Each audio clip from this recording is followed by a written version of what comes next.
नमस्कार, मैं हूँ पूनम यादव और स्वागत है आपका सुशीला एजुकेयर में। आज का हमारा टॉपिक है संविधान की प्रस्तावना, प्रीएम्बल ऑफ द कॉन्स्टिट्यूशन। आज के हमारे टॉपिक में हम लोग क्या क्या पढ़ेंगे। सबसे पहले तो हम लोग पढ़ेंगे कि प्रस्तावना होती क्या है, व्हाट इज़ प्रीएम्बल।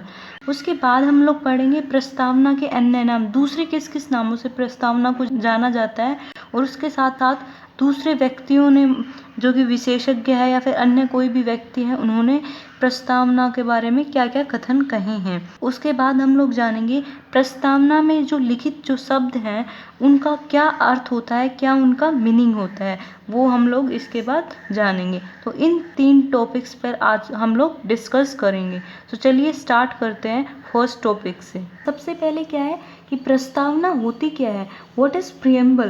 प्रीएम्बल क्या होता है, एक तरह से ये एक इंडेक्स है। इंडेक्स किस तरह से है, भूमिका कैसे कह सकते हैं हम लोग। जैसे कोई भी बुक होती है, कोई भी किताब हो, तो उसमें क्या होता है कि सबसे फर्स्ट जो पेज होता है उसमें क्या लिखा होता है, उसमें उसकी इंडेक्स लिखी होता है, उसमें की भूमिका लिखी होती है कि इस पेज पर ये चैप्टर है, इस पेज पर ये चैप्टर है, इस पेज पर ये टॉपिक है, इस पेज पर ये टॉपिक है। इस तरह से उस पूरी बुक जो इंट्रोडक्शन है एक तरह से वो उस इंडेक्स में लिखा होता है। तो इसी तरह से हमारी प्रस्तावना है, ये क्या है, हमारे संविधान का इंडेक्स है, उसकी भूमिका का वर्णन करती है प्रस्तावना। इसमें क्या है, इसके माध्यम से क्या पता चलता है हमारी प्रस्तावना के माध्यम से कि जो हमारा संविधान है उसके स्रोत क्या है, हमारे संविधान का स्वरूप क्या है और संविधान के उद्देश्य क्या है। इस तरह से ये प्रस्तावना है, ये हमारे भारतीय संविधान का एक तरह से इंडेक्स है जो कि इंट्रोडक्शन की भांति कार्य करता है।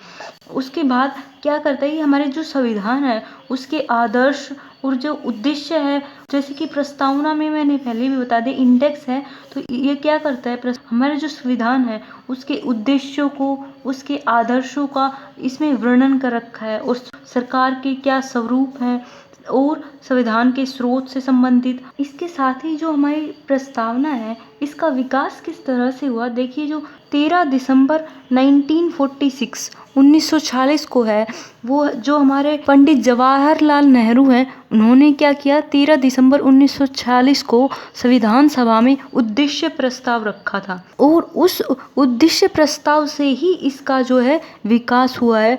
और यही कारण है कि इसको क्या नाम है, इसको उद्देशिका के नाम से भी जाना जाता है। वो इसीलिए जाना जाता है क्योंकि इसका विकास है वो 13 दिसंबर 1946 को संविधान सभा में रखे गए उद्देश्य प्रस्ताव से हुआ है, इसीलिए इसका नाम उद्देशिका भी है दूसरा नाम।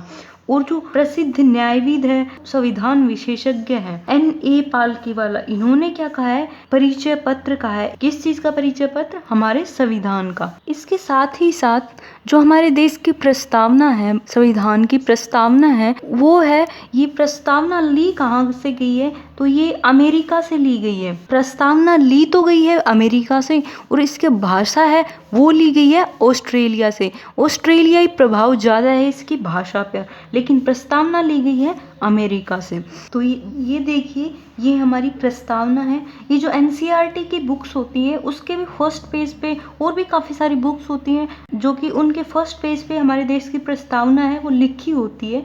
जैसे यहाँ पर भी मैंने लिखी हुई है, हम भारत के लोग भारत को एक संपूर्ण प्रभुत्व संपन्न समाजवादी पंथ निरपेक्ष लोकतंत्रात्मक गणराज्य बनाने के लिए तथा उसके समस्त नागरिकों को सामाजिक, आर्थिक और राजनीतिक न्याय, विचार, अभिव्यक्ति, विश्वास, धर्म और उपासना की स्वतंत्रता, प्रतिष्ठा, अवसर की समता प्राप्त कराने के लिए तथा उन सब में व्यक्ति की गरिमा, राष्ट्र की एकता और अखंडता सुनिश्चित करने वाली बंधुता बढ़ाने के लिए दृढ़ संकल्प होकर इस संविधान सभा में आज की तारीख 26 नवंबर 1949, इस तरह से इसमें लिखा हुआ है, 1949 को ईतद द्वारा इस संविधान की अंगीकृत, अधिनियमित और आत्मापित करते हैं। इसमें काफ़ी सारे शब्दों का प्रयोग हुआ है, जैसे कि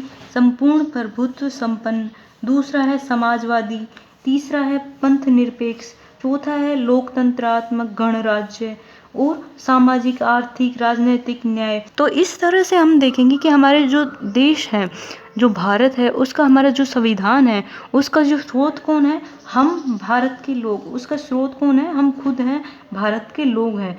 और इसके साथ साथ इसका स्वरूप, इसका ढांचा, इसके फॉर्म्स क्या क्या है, एक संपूर्ण प्रभुत्व संपन्न समाजवादी पंथ निरपेक्ष लोकतंत्रात्मक गणराज्य बनाना चाहते हैं।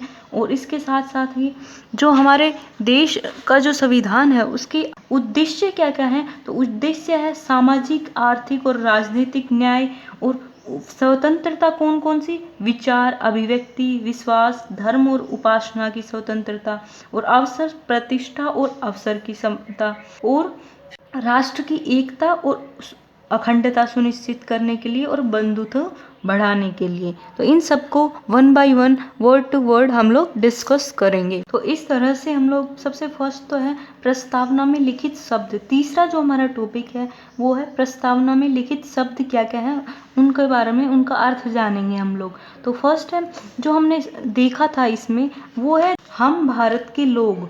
तो इसका क्या अर्थ हुआ, हम भारत के लोग, इसका क्या अर्थ हुआ, इसका यहाँ पर अर्थ हुआ कि we the people of India, मतलब कि जो ये संविधान है हमारे देश का, ये लोगों के द्वारा ही बनाया गया है और हम लोगों के द्वारा ही इसको स्वीकार किया गया है और हमारे ऊपर ही इसको लागू किया गया है।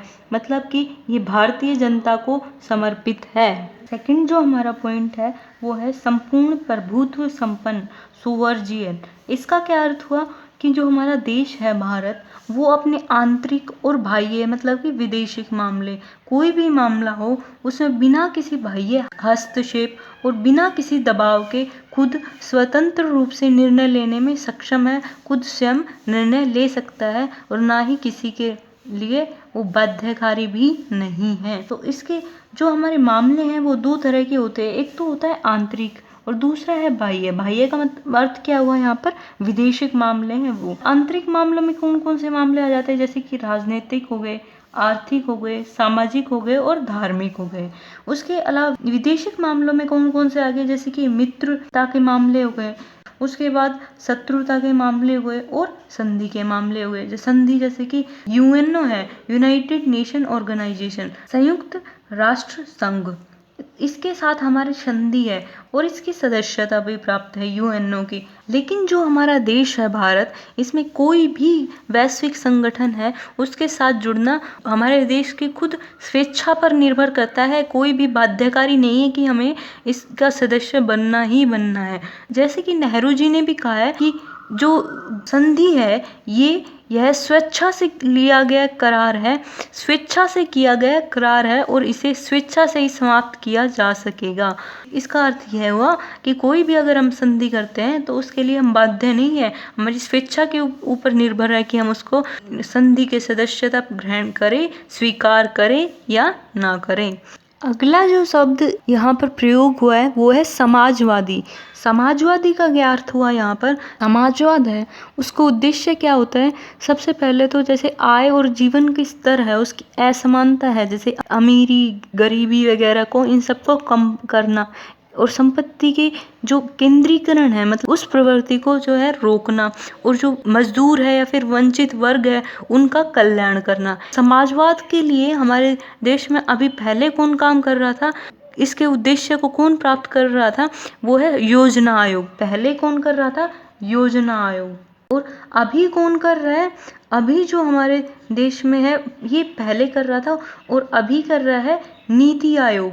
नीति आयोग, नीति आयोग की फुल फॉर्म क्या होगी, नीति आयोग की फुल फॉर्म क्या होगी, national institute for transforming India. ये नीति आयोग जो क्या कर रही है, ये हमारे देश के जो लोकतांत्रिक समाजवाद के उद्देश्य हैं उन्हीं को प्राप्त करने के लिए कार्य कर रहे हैं। उसके बाद जो अगला जो शब्द प्रयोग हुआ है, जो वर्ड यूज हुआ है वो है पंथ निरपेक्ष, सेकुलर। सेकुलर का क्या अर्थ हुआ कि जो हमारा देश है उसका कोई अपना खुद का स्वयं का कोई भी धर्म नहीं है, कोई भी जो राजकीय धर्म कोई भी नहीं है। हमारे देश में सभी धर्मों को समानता दी गई है, सभी धर्मों को सम्मान प्राप्त है। और क्या है, और ना ही हमारे देश में जैसे कि कोई भी धर्म के नाम पर भेदभाव नहीं किया जा सकता है। और अगर कोई भेदभाव करता है तो इसके लिए इसके विरुद्ध न्यायालय में जा सकता है। और जो मौलिक अधिकार हैं जो हमारे धर्म पर भेदभाव को संरक्षण करते हैं, धार्मिक मामलों में संरक्षण प्रदान करते हैं, वो दिए गए हैं प्रत्येक व्यक्ति को। फंडामेंटल राइट्स, मौलिक अधिकार, जो हमारे देश के संविधान के अनुच्छेद 25 से 28 है, ये धार्मिक मामलों में संरक्षण प्रदान करते हैं। अगर किसी व्यक्ति के साथ धर्म के आधार पर भेदभाव होता है तो वो न्यायालय में जा सकता है इसके विरुद्ध। जो ये पंथ निरपेक्ष शब्द है, ये हमारे संविधान में 42वें संविधान संशोधन अधिनियम 1976 में क्या किया गया है, इसको जोड़ा गया है। इससे पहले ये हमारे संविधान में नहीं था पंथ निरपेक्ष शब्द। इसके साथ साथ ही संविधान संशोधन अधिनियम 1976 के माध्यम से ही 3 शब्द जोड़े गए हैं। एक है पंथ निरपेक्ष, दूसरा क्या है, दूसरा शब्द है समाजवादी, और ये भी 42वें संविधान संशोधन द्वारा ही जोड़ा गया है। और तीसरा जो शब्द जोड़ा गया है वो है अखंडता। तो अखंडता, पंथ निरपेक्ष और समाजवादी, ये जो 3 शब्द हैं ये 42वें संविधान संशोधन अधिनियम 1976 के द्वारा जोड़े गए हैं। ये कई बार क्वेश्चन आ चुका है एसएससी में भी, और ये काफ़ी इम्पॉर्टेंट है कि 42वें संविधान संशोधन द्वारा हमारे संविधान में कौन कौन से शब्द जोड़े गए हैं। तो वे 3 शब्द जोड़े गए हैं। सबसे पहला है पंथ निरपेक्ष, दूसरा है समाजवादी, तीसरा है अखंडता। अगला जो शब्द प्रयोग हुआ है प्रस्तावना में वो है गणराज्य, रिपब्लिक। रिपब्लिक का क्या अर्थ हुआ कि जो हमारे देश का जो प्रमुख पद है, जो हमारे राज्य का प्रमुख पद मतलब कि देश का, यहाँ पर राज्य का अर्थ है देश। तो यहाँ पर जो राज्य का प्रमुख है वो जनता द्वारा निर्वाचित होता है, ना कि वंशानुगत। जैसे कि हमारे देश में प्रमुख पद हैं राष्ट्रपति का और प्रधानमंत्री का। तो प्रधानमंत्री भी जनता द्वारा निर्वाचित होता है, और जो राष्ट्रपति है वो भी अप्रत्यक्ष रूप से जनता द्वारा ही निर्वाचित होता है क्योंकि राष्ट्रपति के जो निर्वाचन में जो भाग लेते हैं वो है संसद के दोनों सदन के सदस्य, मतलब कि लोकसभा और राज्यसभा के निर्वाचित सदस्य। उसके साथ ही जितने भी स्टेट हैं हमारे, जैसे हरियाणा, पंजाब, यूपी, बिहार, राजस्थान, इन सारे स्टेट्स के जो विधानसभा है उनके निर्वाचित सदस्य। जो हमारी यूटीज है, 2 यूनियन टेरिटरीज, दो यूटीज है दिल्ली और पुदुचेरी, इन दोनों के जो विधानसभा के सदस्य हैं, ये दोनों के सदस्य हैं वो हमारे देश के राष्ट्रपति के निर्वाचन में क्या है, भाग लेते हैं। तो इस तरह से हमारा देश है वो, उसका जो सर्वोच्च पद है राष्ट्रपति जनता द्वारा ही चुने जाते हैं, जो कि वंशानुगत नहीं होते हैं। इसीलिए रिपब्लिक है हमारा देश, गणराज्य है। वहीं जैसे इसका एग्जाम्पल मैं देती हूँ आपको, यूके के बारे में हम लोग देखेंगे, यूनाइटेड किंगडम। तो वहाँ पर क्या है, वो देश है, वो डेमोक्रेटिक तो है, लोकतंत्रात्मक तो है, लेकिन रिपब्लिक नहीं है। रिपब्लिक क्यों नहीं है? क्योंकि उसमें देखिए प्रधानमंत्री का पद तो जनता द्वारा चुना जाता है, लेकिन जो उसमें जो मोनार्क है, जो वहाँ की रानी है, जो फिलहाल क्वीन एलिजाबेथ द्वितीय वो है, वो क्या है, वो जनता द्वारा चुनी नहीं जाती है, वो एक वंशानुगत है। तो इस तरह से हम लोग कह सकते हैं कि जो यूके है वो डेमोक्रेटिक तो है लेकिन रिपब्लिक नहीं है, गणराज्य नहीं है। गणराज्य वहाँ होंगे जहाँ के सर्वोच्च पद हैं वो जनता द्वारा चुने जाएं, जैसे कि हमारा देश भारत है। अगला जो शब्द प्रयोग हुआ है वो है न्याय, जस्टिस। न्याय कौन कौन से उन्होंने कहा है, वो हमारी प्रस्तावना में प्रयोग हुआ है सामाजिक, आर्थिक और राजनीतिक न्याय। तो जो हमारे देश के जो सभी जो वर्ग हैं, कोई भी वर्ग हो चाहे, सभी वर्गों के साथ समान व्यवहार होगा और किसी भी जो वर्ग है उसके विशेष अधिकारों का उल्लंघन ना हो, सबके साथ न्याय हो, सबके साथ समानता का व्यवहार हो। तो ये हमारे देश का प्रस्तावना में प्रयोग हुआ है और हमारे देश के उद्देश्य है संविधान का। उसके बाद जो अगला जो शब्द प्रयोग हुआ है वो है स्वतंत्रता, लिबर्टी। लिबर्टी का क्या अर्थ हुआ?